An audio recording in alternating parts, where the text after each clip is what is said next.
Tonight, I'd like to welcome an alumni from Kickoff, known Alan for Dr. Alan for a number of years. Had the privilege of attending a party at his home where Brian came out as 4 different characters. It was quite an interesting experience. Anyways, please join me in welcoming Dr. Alan Petrebon. And we're going to have a conversation. Hopefully you all watched the Prohibition video beforehand. It's really well done. I'm going to start off with the same question last night. Carry a Nation. Was that really her name? Yes. For those of you who watched the video, Carry a Nation was the fierce anti-drinking campaigner of the early 1900s, and her name was literally Carrie Nation. She added, she added the little A initial just sort of to make it perfect. Carry a Nation, that she was going to carry this nation through to the end of drinking once and for all. And she sort of failed and also sort of succeeded at the same time. So when you're naming your kids, think about their future. I agree with Terry. Boo Prohibition, hooray beer. So my devout evangelical, born again, Southern Baptist Convention grandmother gets married in 1923 in a flapper dress. And I have never been able to connect that whole dialogue in my head to that conservative, anti-drinking, anti-gambling, not even allowed to play euchre grandmother to the concept of her wearing a flapper dress. Did a pretty good job explaining it to me. So can you elaborate on that, Alan? Yeah. So what we see, part of what happens in the 1920s is it liberates women in a way that no one had expected. In fact, many had seen this as an unintended consequence, as a negative thing that came out of Prohibition. But once women get access to the bars, as I sort of explained in the earlier video, it becomes this free-for-all. And so you see this real progressive era beginning for women where they're dressing very differently. It used to be just 10 years earlier that if you were a woman, you could be fined in some parts of the country being the United States, in case you didn't know the background. I'm currently in Washington, D.C. I've lived here and taught about American history for about 10 years now. So whenever I say like this country, I'm not referring to Canada, although I am a lifelong former resident of KW, so forgive my like code switching back and forth here. But in the US, you could be fined for not wearing a corset. You could be fined for smoking if you were a woman. That was seen as unladylike. And so you'd have these big, frilly, full body covering Victorian dresses, and all of a sudden, to rebel against that, you'd have women wearing these flapper dresses. Much shorter. They stopped right above the knee, which was seen as scandalous at the time. They wore no sleeves, also scandalous, showing off your arms and those elbows of yours. But it was this moment of real fashion change.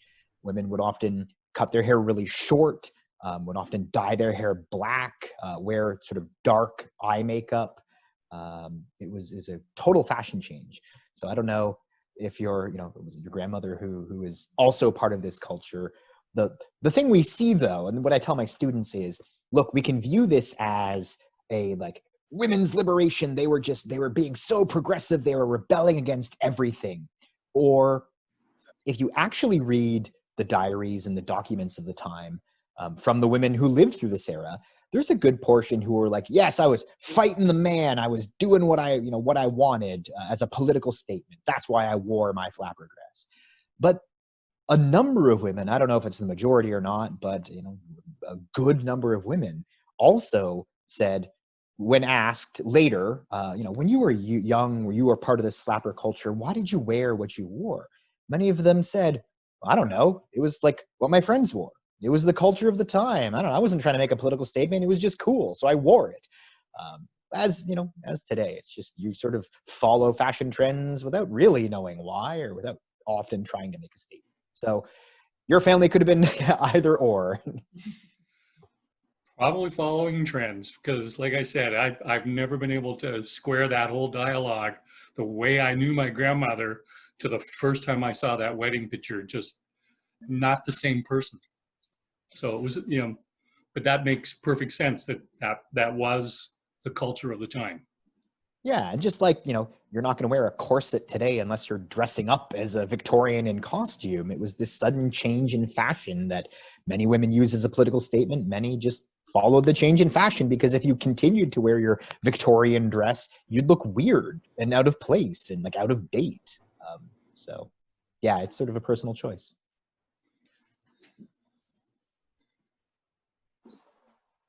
A nation of drunkards. Would that reflect the UK origin? Yeah. So the partly the nation of drunkards quotes comes from oh man, his name slips my mind. Ken Burns, the famous documentarian who calls America a nation of drunkards. But there were Brits who came over in the 1830s, 1840s to the United States. And, we know British drinking culture, but they're coming to the US and they're saying like, oh my goodness, these Americans are drunk as hell. They just drink constantly. For those who didn't see the video that was posted earlier, one of these ship captains from England comes over and he says something to the effect, I'll paraphrase him, of like, Americans, the British like to drink, but Americans drink all the time. When you meet someone new, you drink. When you make a new friend, you drink. When you have a celebration, you drink. They drink because it's too hot. They drink because it's too cold. When successful in elections, they drink and rejoice. When unsuccessful, they drink and swear. They drink when they wake up. They drink when they go to bed. So it's this massive drinking culture in the 1800s. And the stat I gave in that talk was how in the United States, in the mid 1800s, the average American drank 88 liters of whiskey per year. That is about a soda can full per day. And that is among men only.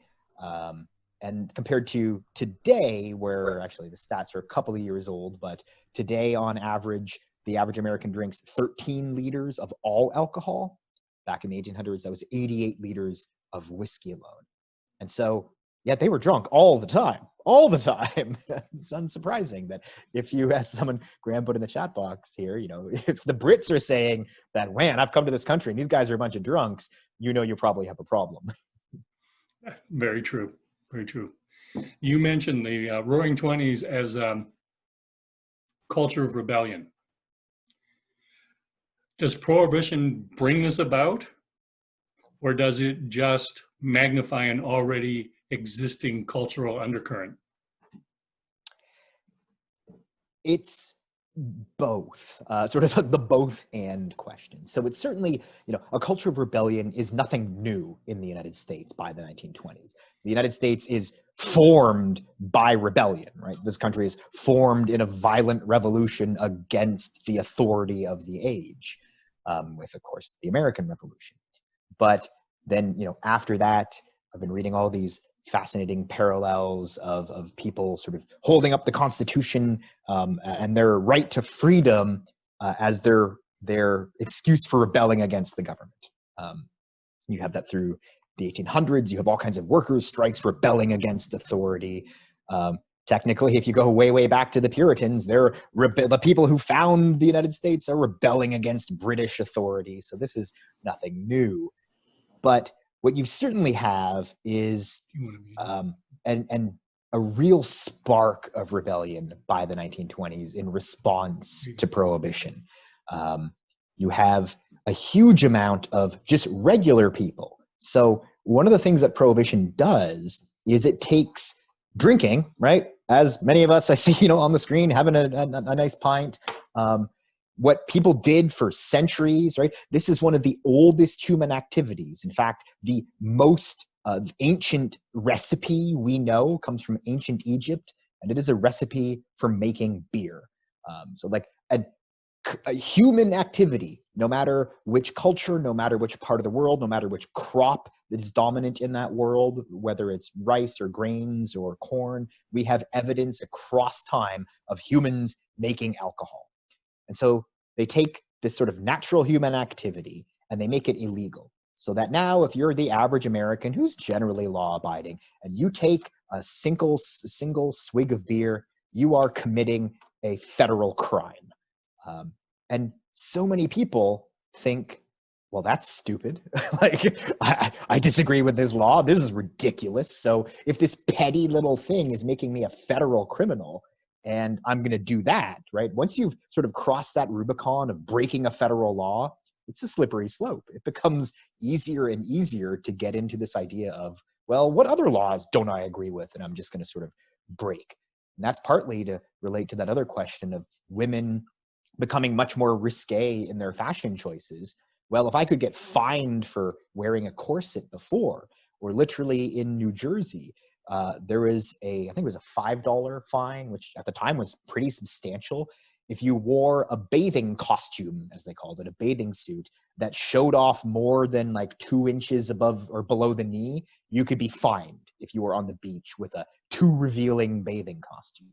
And so women in the 1920s are like, well, that's stupid too. I'm just going to wear this flapper dress and show off above my knee and dare them to find me. And once you get this culture of people breaking the law en masse, it's really hard to put that genie back in the bottle. So that was a long-winded answer of, no, these tenets of American rebellion have been there all along, as you can, sure, not to get current politics, but all the protests, not about Black Lives Matter, but the earlier ones about reopening the economy, people marching on the state capitals with their guns to reopen the US, that has been there all along too. And we see this even today. I want to follow up on the Puritans, but I got a couple questions first. Sure. How did Prohibition impact bourbon production? Interesting question. One of the loopholes that Prohibition, when they're debating in Congress what the Prohibition laws are going to look like. So trying to think of a way to do this without getting too in the weeds, but Congress passes a law that says, should we have Prohibition? Yes or no? Yes, let's have it. Then it comes up to, well, they have to actually write now what that means. And one of the ironies is that a lot of the congressmen who voted for Prohibition voted for it thinking that, well, that's going to ban hard liquor only. It will not ban wine. It will not ban beer. And so that's fine. Hard liquor is the bad stuff. That's what those like drunkos get drunk off. But like wine, beer, other lower alcohols will be available. But Congress passes this. They pass it over to a guy named Andrew Volstead to write the law. Volstead is a staunch teetotaler, and he writes a very restrictive law. And so when he comes out with this, like these are the actual rules, and it's all alcohol that is banned, there is an immense amount of pushback from the Kentucky bourbon distillers. They're a huge industry then, even now. And unlike beer, and to a lesser extent wine, which you can sort of beer, you brew it and you can sell it right away, bourbon needs to age for quite a while to be good. And so the distillers in Kentucky have warehouses across the state full of tens of millions of dollars of aging product. And they're saying, you're telling us we just have to like destroy all this product? Doesn't the Constitution say that we have a right against like unreasonable seizure by the government? So they realize if we are going to pass a law that makes all alcohol illegal, by the US Constitution, the US government must purchase that bourbon from those distillers, because the government, constitutional protection is they cannot seize property that was legal when you own that property. And so one of the loopholes written into this law is, well, we will give you a year to sell off all of your bourbon. That way we're not seizing it from you. You had a year to sell it and make your profits, and then we're going to make it illegal. And some distillers did that. They had, fire sales, and part of me was like, wow, man, if I was around then, I would like, you could get some great deals on good aged bourbon that they're trying to unload.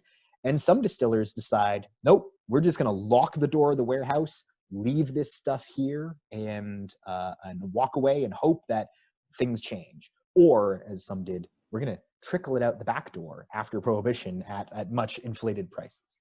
So the legal distilling of bourbon stops, but the warehouses do one of two things, and it's a loophole written in to benefit the Kentucky senator and congressman, who ironically today is Mitch McConnell, the most powerful Senate majority leader in the U.S., who is now head of a senator from Kentucky. Okay. Now the other question: considering it's supposed to be illegal, how did all the bars, restaurants, and I'm going to add speakeasy, how were they able to stock liquor? Yeah, another good logistical question. One of the ways is through that loophole where you have 1 year to purchase as much alcohol as you can, because, again, not to get too into the weeds, the actual law does not ban the drinking of the alcohol. It bans the production, import, export, transport. There's one other. So if you have alcohol, it is not illegal to drink it. You just can't buy it, transport it, import it, export it. So they're trying to cut off the supply rather than the sort of low-level person. So a lot of these restaurants buy up huge amounts in advance, put them in a locked warehouse or in a locked back room, and then again sort of trickle them out under the table. Many of them still buy illegally from these distillers that continue to operate. There are a whole bunch of distillers that, so even today, more than 50% of alcohol production does not go into drinking alcohol. It goes into sanitizers, the Purell hand sanitizers. It goes into industrial solvents. It goes into hospital cleaners and stuff. So they cannot shut down all alcohol production.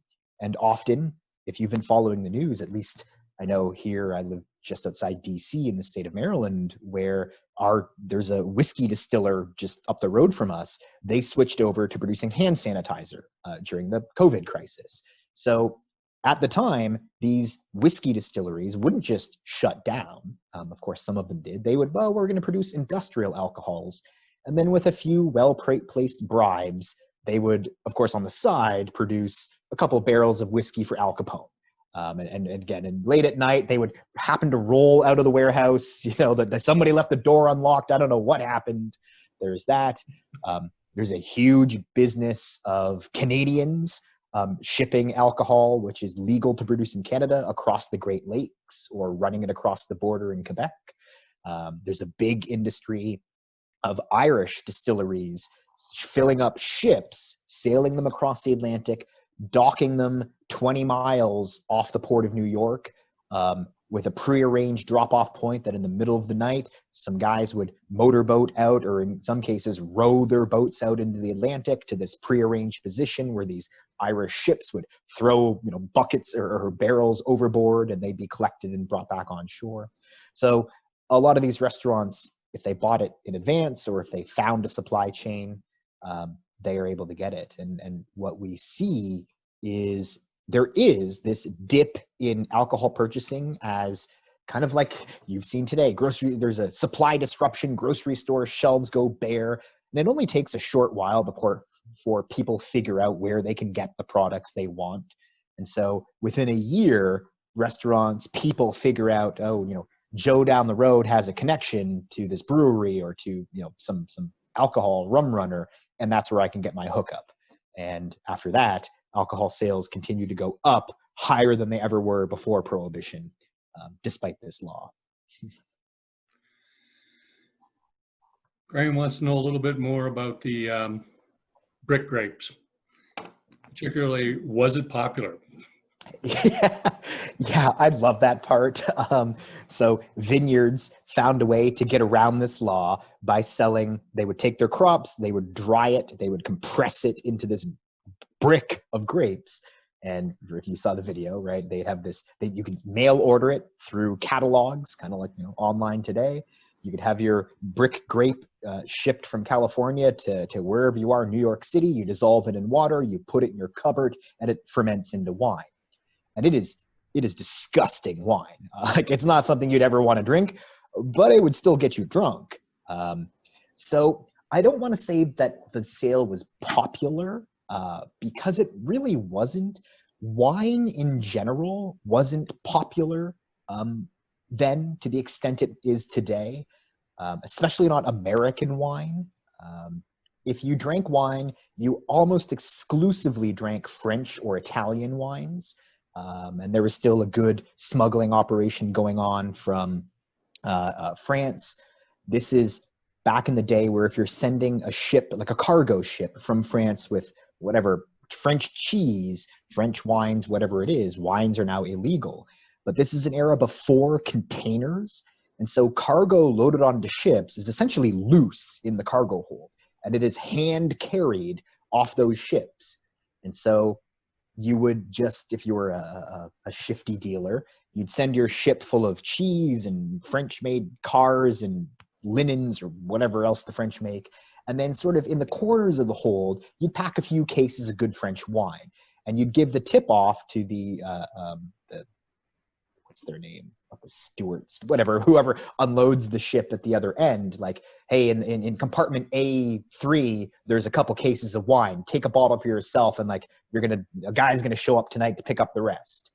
So there are all kinds of shifty dealings that are much easier to do when you don't have locked containers that are, checked at the border and all of that. So they're not all that popular. What it does have a huge impact on is American food. The top most popular restaurant in America in the 1920s or pre-1920s were French restaurants, followed very closely after by Italian restaurants. Both of those cuisines take a lot of wine and a lot of alcohol in their cooking.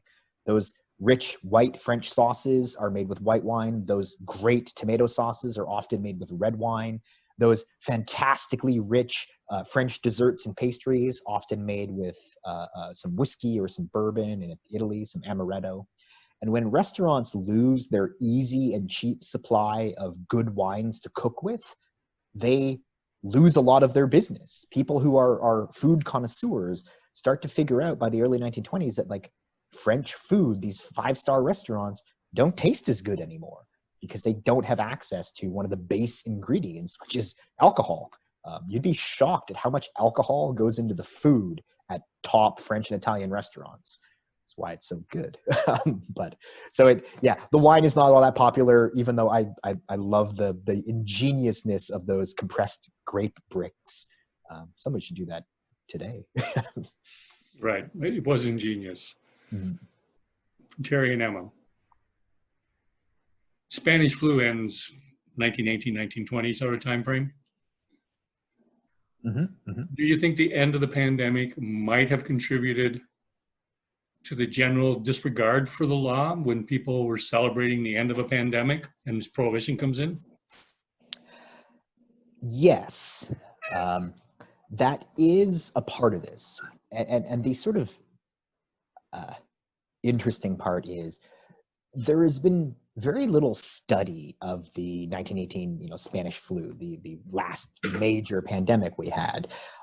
It's rarely written about. There's very little mention of it in the literature of the time. The famous writers, F. Scott Fitzgerald, John Steinbeck, who are writing a little bit after this period, almost never mention it, even though it kills tens of millions of people at the end of this catastrophic war. So one of the arguments that is made is that part of the reason we get the roaring 20s, the like live for yourself, party, just like spend your money, is partly the economy is booming. So people have 30% more disposable income than they ever had before, which is a pretty substantial amount of money, right? You're lucky today if you get a 2% raise, cost of living raise. If through the 1920s you've seen your salary go up 30%, you've got a lot of money you can spend. But it's also this, after the horrificness of World War I, followed by the just devastating nature of this flu that happens right after, people are disregarding, any sort of rules, living for the day. And I think that goes part and parcel. Would we have had the Roaring '20s without Prohibition? Yeah, probably, but it wouldn't be so roaring because we wouldn't have this connection with the illicit Art Deco coolness of everyone just having this disregard for any federal regulation.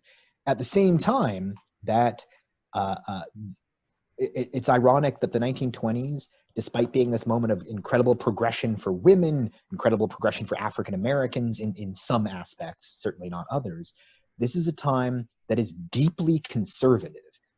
This is one of the most conservative periods, at least in American federal politics, of Republican control, of we're kind of just going to let everything go. We're not going to, meddle in the economy, which then leads us to the Great Depression, but also of we're not going to try to restrict people. We want freedom.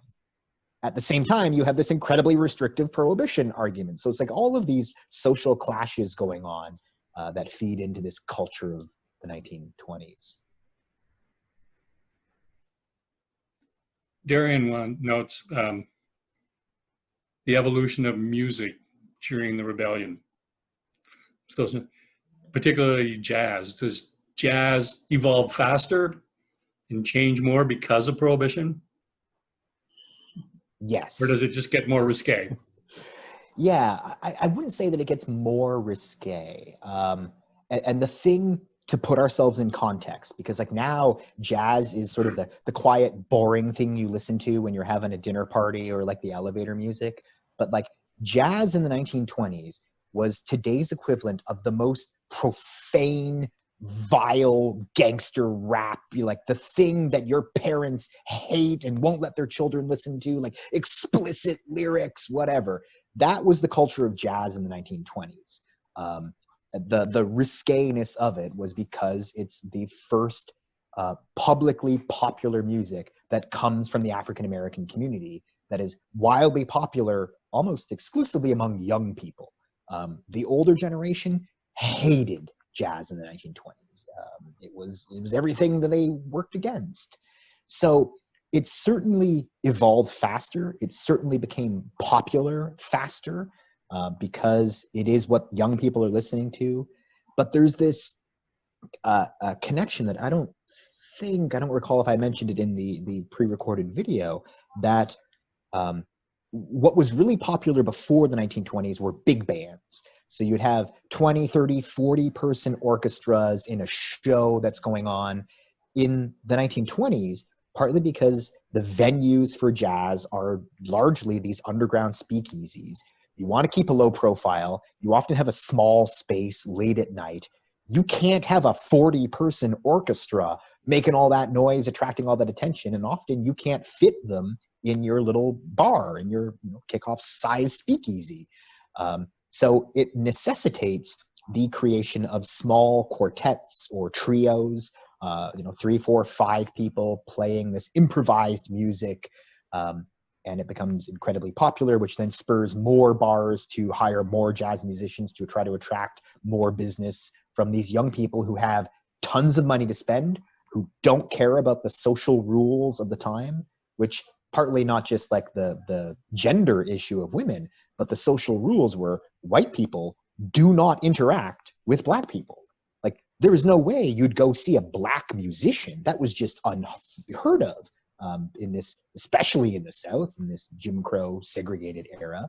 But now the fact that that too was socially unacceptable is what made it so cool at the time. And so the chat box popped up. Yeah, Bill, what jazz bands at kickoff? That seems like the perfect demographic. There are only a few jazz bands that would play for nothing, Yeah. except the beer that they drank. Right. And that's one of the difference. Now jazz is like, you can barely make a living as a jazz musician. At the time, the top musician made 1.2 million a week or something, like some insane amount of money in today's dollars, not as much then. But this was just this money sloshing around and this live for the day. You're going to get everything you can. So they made crazy amounts of money. It's where Louis Armstrong launched his career, Bessie Smith, Duke Ellington, these people who are still legends today. I want to go back to the Puritans. You know, that radical religious group of people that were kicked out of every decent country in Europe and fled to America. How much influence, because the Puritan movement really is instrumental in the far right conservative movement in the United States. So how instrumental is Puritanism in Prohibition? Like, how influential in it? Yeah, a lot.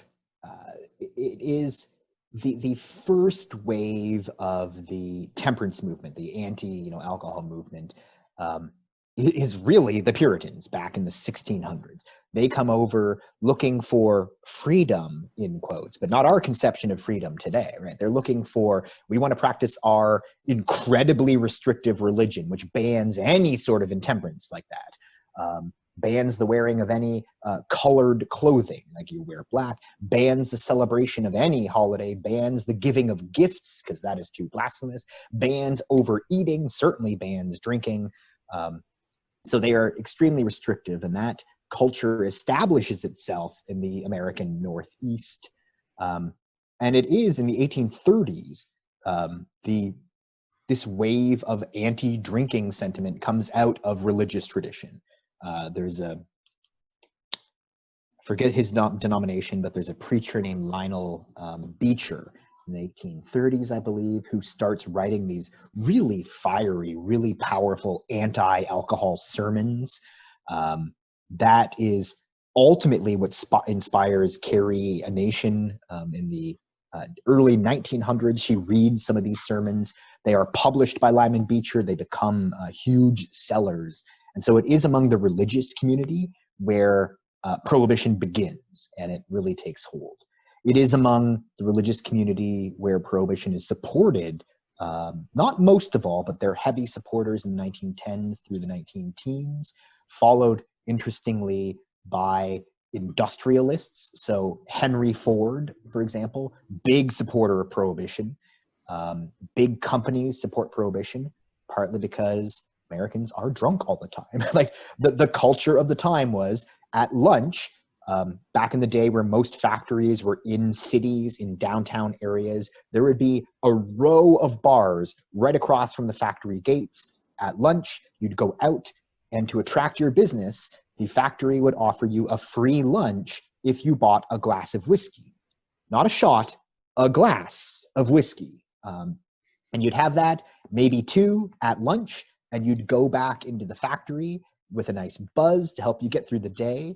And what these industrialists were seeing is that not only did quality fade in their production in the afternoon, but accidents went way up because these people are coming back to work drunk after your boozy lunch hour. So big factories, big companies supported this, which then kills off the drinking at lunch, except if you're in the 1960s Mad Men era where you have the 3 martini lunch too. But this starts in religion. It's really tied in with that sort of Puritan ethic of your body as a temple. Don't poison it with these sorts of devil's drinks. I can't type because it's on Bill's system, but I understand women's point of view, because if the husband went out and drank away the paycheck, your family could end up on the street. And I think that's why temperance had such a grip. And it's something that we don't think about today because we have such social networks in place to support and agencies, but back then there wasn't. And a lot of families did get into a lot of trouble with over drinking. And I was wondering, do you think temperance prohibition was to hopefully moderate it back, or did you think that the temperance movement was there to totally eliminate it? Yeah, that is a great point, because one of the things, if you read the records of, because there were no social services really the 1930s, it was churches that were left dealing with the brunt of this. So like women would talk to their pastor about, like, my husband came home and drunk and beat me last night. Can you talk to him? And that was a huge part of the duties.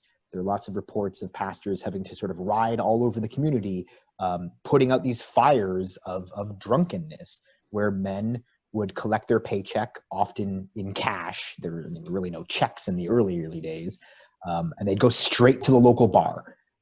And even when they did turn into a check or a script-based system, so you'd get a piece of paper that entitled you to a certain amount of money, often the company set it up so that you could only cash that script at the local bar. And so, of course, the bartender would give you some cash and, hey, why don't you stay for a drink before you go home? And so there was all kinds of these problems of men coming home, having drunk away the week's worth of grocery money with, in a day.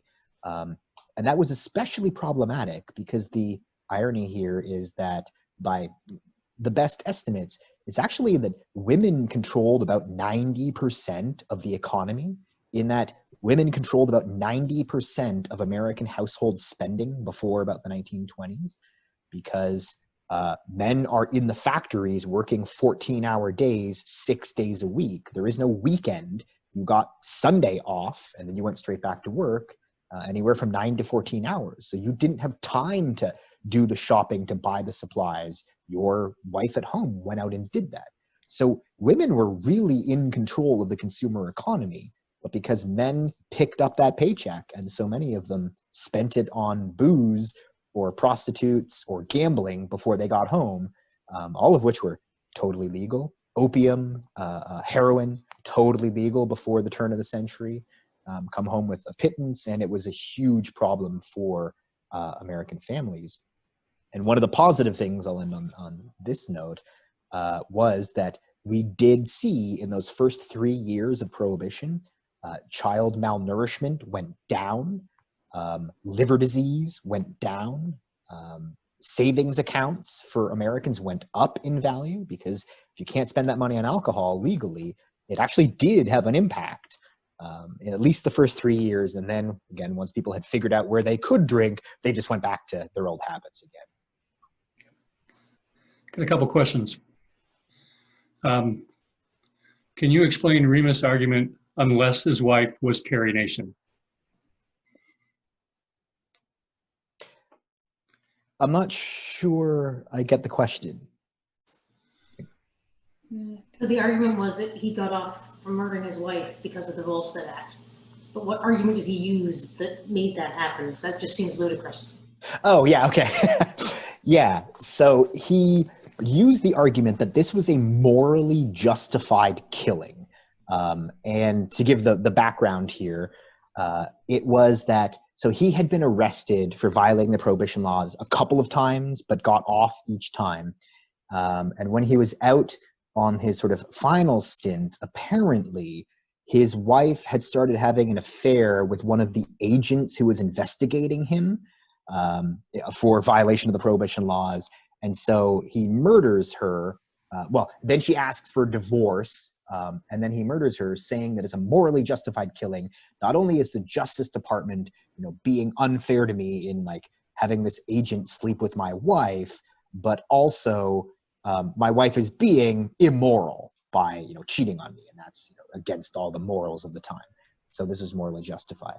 Now, that wasn't quite the reason that he got acquitted for this. It was just that Americans at that time, the vast majority thought that this law was so ridiculous. Even though many supported it, but when they took the initial vote, and then as I explained earlier, then the law was actually written in a much more restrictive way than most people thought it would be. And so there are literally thousands of cases of pretty bad people getting off on charges. For example, in New York City, there were 4,000 arrests, 6 convictions, and no jail time for people sort of charged under these laws.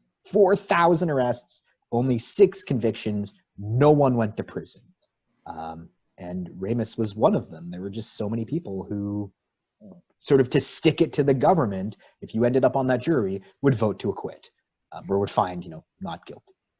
And with the exception of Al Capone, really, and a few other kingpins, even Al Capone famously doesn't go to jail for the 50 murders he commits, doesn't go to jail for selling illegal alcohol. He goes to jail for tax evasion, for not paying taxes on the money he made selling that illegal alcohol. That was really the only thing that could actually get him on. Graham was curious, where does ragtime fit into the dialogue? Or is it just an offshoot of jazz? I don't have an answer to that, actually. Yeah, I can't confidently say where sort of ragtime comes out of. It's around the same time period, but I would assume it's sort of just an offshoot. But yeah, I don't want to give any false information here. David's asked a question very similar to what I did last night. Did women entering public spaces, bars, the outfits they were wearing during Prohibition result in the women's movement of the 20s, or rather that Prohibition helped propel the women's movement in the 20s? So there is no coincidence that women win the right to vote at the same time, right around that Prohibition is passed. It is women's involvement in politics for really the first time en masse and fully involved, even though they can't vote yet. Women who get involved in the Prohibition movement through just before World War I and moving through after World War I, that they get their first taste of politics. They see that they are effective. And what makes them so effective is that women can use tactics that men can't or don't, which is one of the most effective things that women did. Not the Carrie Nation movement of like going out and smashing up bars and doing this stuff with aggression. That was seen as too unladylike, and therefore no one really supported that aside from a handful of other women. But women would go and they would kneel down in front of the door to a bar, 3 or 4 of them blocking the door, and they just sit there and quietly pray. And no one wanted to touch them. You do not lay hands on a woman. You wouldn't like shove her out of the way. They just block the door. And that made the men inside feel really uncomfortable because it would draw a bunch of attention. And so they would do what we'd later come to call like nonviolent protests, these sort of things that were becoming of women. And that was really effective. It was then this double-edged, I don't want to call it a sword because it was a positive thing that women would get the vote, but the men in Congress came to realize that women have political power. There is a huge amount of support among women behind the Prohibition movement. We know that the trend is women in America don't yet have the vote, but are going to very soon. It's sweeping across Europe. We're going to have to give women the vote. So if I, the male congressman, support this women's issue of prohibition, then when they get the vote, they'll support me because I supported them and I'll be able to stay in office. So it is typical politics, right? This self-interested, cynical politics that gives women a lot of political power.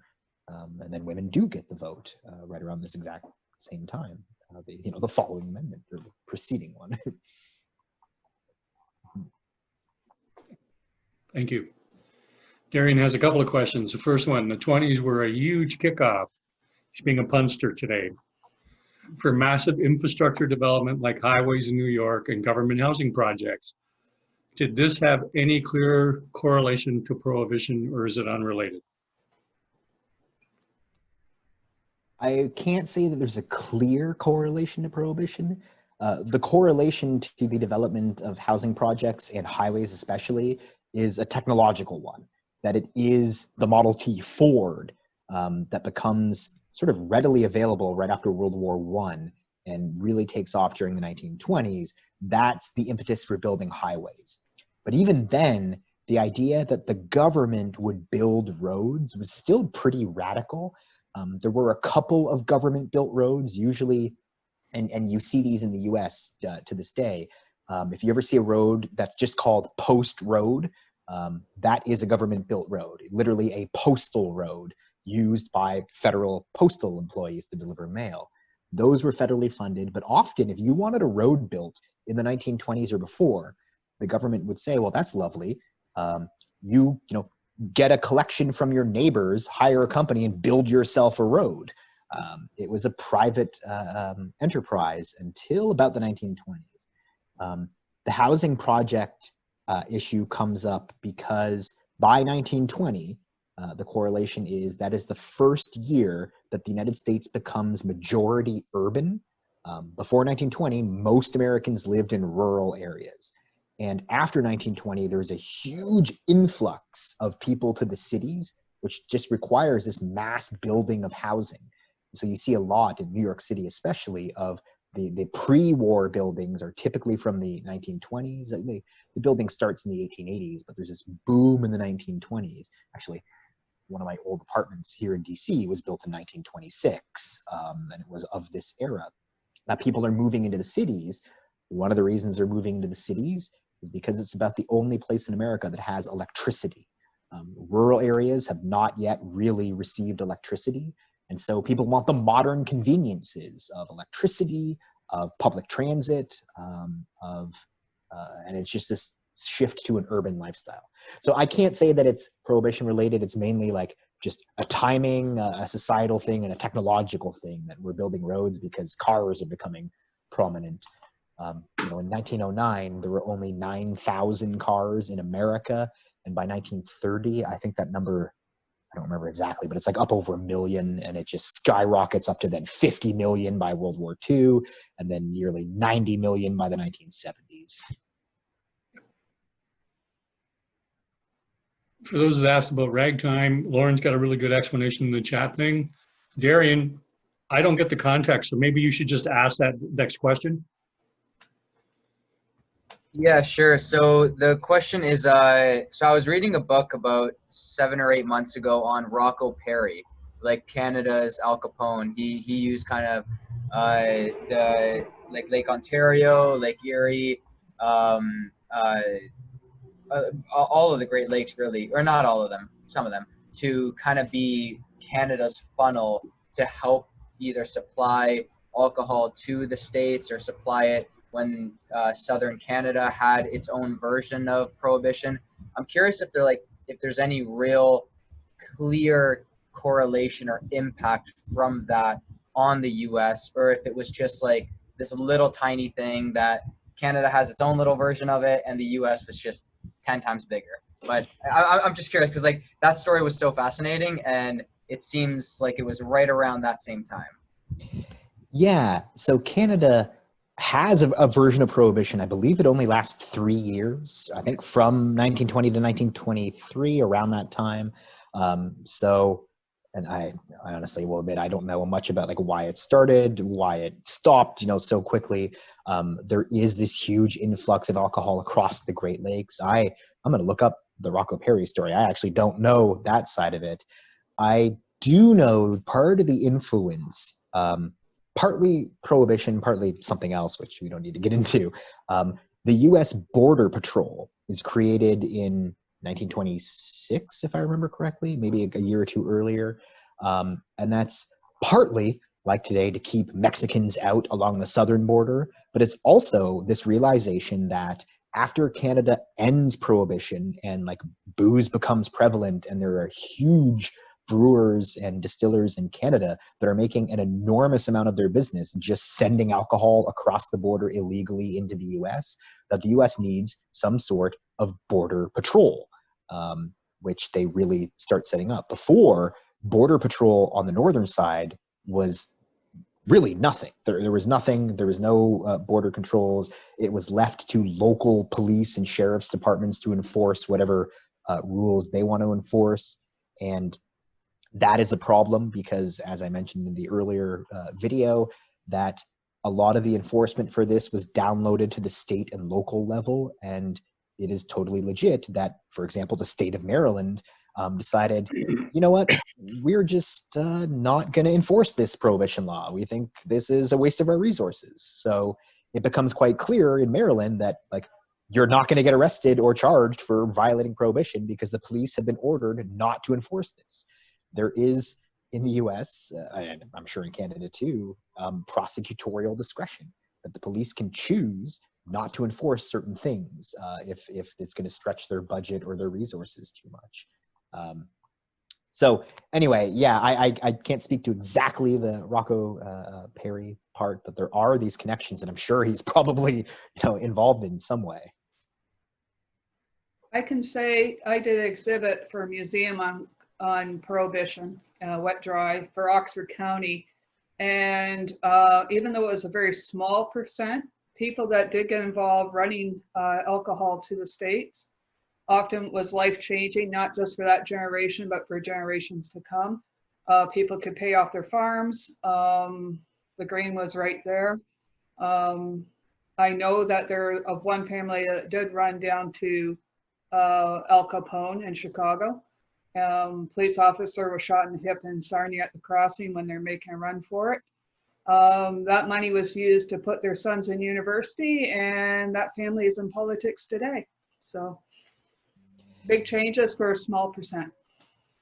Yeah, he's now passed away, but I used to have the son of one of the people who, because I teach in Washington, D.C., our university is about 2 miles from the Capitol building. And so African-American man, his father was one of the guys who illegally delivered alcohol to the Congress. And he would estimate that like huge numbers of congressmen bought this alcohol under the table. He'd make these deliveries at night, and he would take his son along.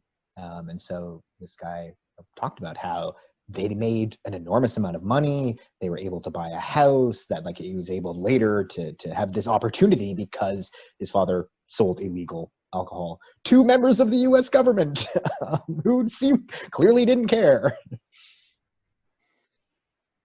Ray wants to know, are dry counties a hangover from Prohibition? Dry counties actually precede Prohibition. And some of them, I'm sure, are a hangover of it too. But there are all kinds of places, especially in the American Midwest, to this day, where yeah, you cannot buy alcohol, or you can buy wine and beer, but you can't buy hard liquor. Even Washington, D.C. has a regulation that you can buy wine and beer, but you can't buy hard alcohol except in specific stores. So you have to have like a hard alcohol license versus just an alcohol license. In Montgomery County, where I live, which is much like Ontario, you can only buy alcohol through official regulated government stores, but just across the border, you can buy it at any 7-Eleven. So there are all kinds of these like patchworks of laws. And just as a side anecdote, like when my wife and I moved here, not to like we had lived in DC and then we moved just outside the city to a different county. And if I had known, I didn't do my research at the time, that I was moving into this county where you can't buy alcohol except at these like government stores where the price is extremely high. They're really hard to find. They're not ubiquitous. And I could have moved like a mile away to just across the county line and bought alcohol at the 7-Eleven. That would have been way more convenient. And like, I don't know if that would have influenced my choice of where to purchase a house, but it certainly is annoying that I found out that after we had already moved here. But no, one of the connections here is that there were lots of dry counties before Prohibition, except most of the dry, or not most, probably many of the dry counties banned hard liquor, which was seen as the much more evil thing, partly because hard liquor was much cheaper. Back then. Hard liquor was much more transportable. So, you know, a bottle of 40% whiskey can get you a lot more drunk, a lot easier. You can carry it in your pocket when you're riding your horse than a case of beer, which was not quite common. Beer was sold in kegs. It's pretty rare that you have bottles, certainly not any cans. So if you wanted a beer, you had to go to a pub unless you brewed it yourself. Wine was out of reach to most people. The wealthy drank wine. And in those early days, it's not like the wine you know if you've ever had a Madeira. It's a much sweeter wine.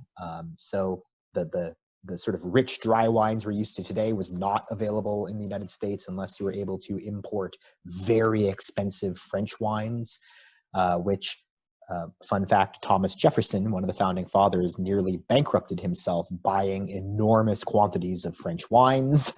He was a connoisseur. So anyway, I'm getting off track here. The dry counties, most of them banned the hard alcohol. That was the bad alcohol, but ciders and ales were available.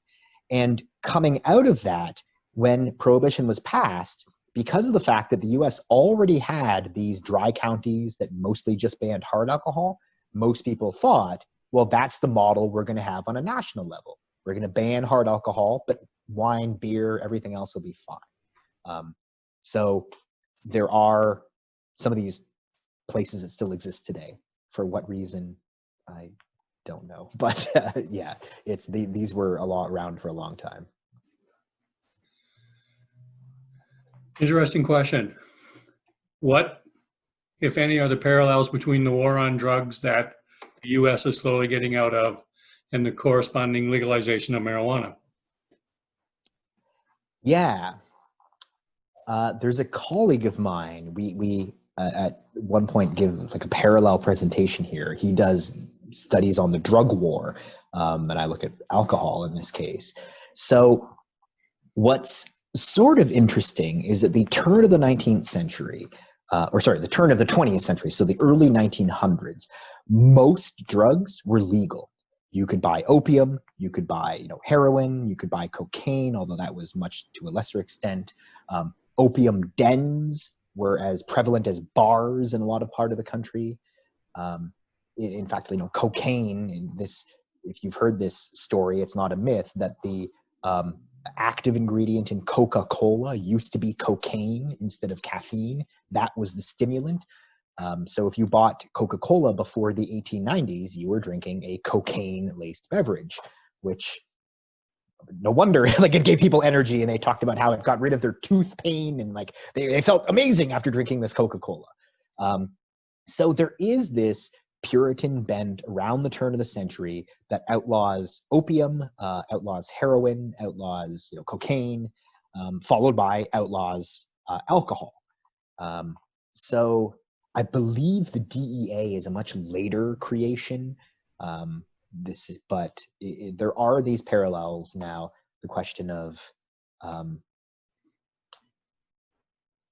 lost my train of thought, but I suppose the lasting question is, Prohibition happens. It is deemed a complete failure, largely because it is unenforceable, and you're locking people up for taking a drink on their own free will, and that went to the wayside by 1933. But they continued to enforce. In fact, by the 1970s, got much more harsh on marijuana, on cocaine, on all of these drugs, after the war on drugs, after Nixon, which is starting to be pulled back. But I don't have high hopes that that'll continue to the extent, at least, it has in Canada and the US. But anyway. We got one more from David. Is there a racial connection to prohibition laws or enforcement, just like we find in the war on drugs today, right now? That's a good question. I actually haven't seen any evidence of this, but I can give you my educated guess, and my suspicion is that what you have a big problem with, unlike today and unlike starting in the 1970s, where you have African-American communities in the US being over-policed, in the 1920s, they were kind of left alone. There was very little police presence. They were left to sort of fester and take care of themselves. You start getting some black police officers by the 1940s, I think maybe even in the 1930s, where it is black officers patrolling black neighborhoods and white officers patrolling white neighborhoods. Unless something bad happens, if there's a murder, then the white officers take over. So my suspicion was, I'm not sure that this was policed as much in African-American neighborhoods. I haven't seen anything pointing to that. But that is an interesting question. I'm going to look into that more, actually. Do you have more time? I do. If everyone else does, yeah. Okay. I have a couple more questions. You did a talk for the Smithsonian Associate Project. Is part of part of your collection of talks called the Great American Road Trip. What was your inspiration? Yeah, it's one of my favorite talks. I mean, this one, the talk I give on Prohibition. So the background. I give a number of public talks, both with Smithsonian, with another organization we can chat about in a minute called Profs and Pints, which is similar sort of to what we're doing here. You drink a beer and you hear a lecture. But yeah, so I created this course a couple of years ago called The Great American Road Trip. Once in a while, professors are allowed to teach what's called a special topics course, which is like, you can teach whatever you want as long as you can like justify it academically. This is how you get courses on like the history of The Simpsons, or, you know, anything you've like read in the newspaper of like this weird course some professor is teaching. That's how you get them. So I thought about this. I got an opportunity to do a special topics, and I thought, I love road trips. I've done a number of them. I live in Washington, D.C., but a lot of my research happens in L.A., and so I often fly out there, but 4 or 5 times now, I've driven cross-country back and forth. I've taken the train across country twice, back and forth now. That's a 5-day trip in a sleeper car across the United States. And so in just me doing these trips and talking to colleagues and people I know here, there is this obsession in the United States with road trips. Like the summer road trip is a central feature of the American sort of upbringing. Kids love it. They remember their family road trips. And so I thought, I want to study that. I want to know, what is it about road trips that like all of us sort of love? What does that tell us about our society? What does it do to our society when so many of our sort of memories and myths are revolving around this road trip as a sense of adventure and discovery and seeing the country? So I teach a whole class on it, and then I gave a talk at the Smithsonian, which is the US's premier research and museum institute. It's great fun. I would say you guys should watch it at some point, but I don't know. I don't know if it's available online. But I think so. I think the Smithsonian has it up, because I didn't have a chance to view it, but I noticed that they had a link with it. Oh yeah. So they might have it. You can view it online now. Yeah. I did that one a couple of weeks ago. So yeah. Then you mentioned Profs and Pints. I want to say this, and then I'll allow you.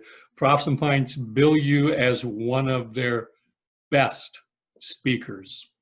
You've done Prohibition, you've done The Gilded Cage, you've done American Cuisine. Tell me more. Yeah. Another talk I give is about the history of American food, which is a great one, especially around the holidays.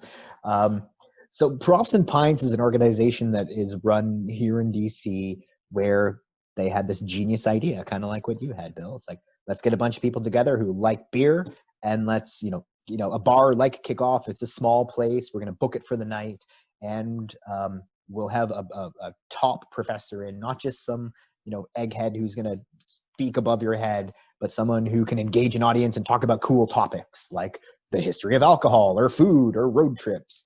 And you spend an hour and a half drinking and listening to an entertaining lecture, and then you get to ask a whole bunch of questions. So it's sort of, you're doing the online version of Profs and Pints, but I joined this organization right at the beginning because I just thought like, well, this is really cool. Like, sure, I'll try giving a talk here.